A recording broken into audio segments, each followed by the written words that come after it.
হঠাৎ করে মনে হলো বেশ কয়েক বছর 15-20 বছর আগে আঁকতাম। মনে হলো যে দেখি পেনটা হাতে ধরে কিছু আঁকতে পারি নাকি।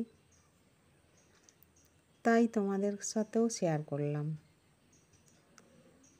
সেরকম হাতের কোনো স্পিডও নেই, আর হাতে সেরকমভাবে আঁকা নেই। যাই হোক, যেমন পারলাম তোমাদের সাথে সেই জন্য শেয়ার করলাম। কেমন হয়েছে বলো। দেখব চেষ্টা করে আগের মতন ফিরিয়ে নিয়ে আসতে পারি কি না। আজ এই পর্যন্তই। কেমন হয়েছে বলো কিন্তু।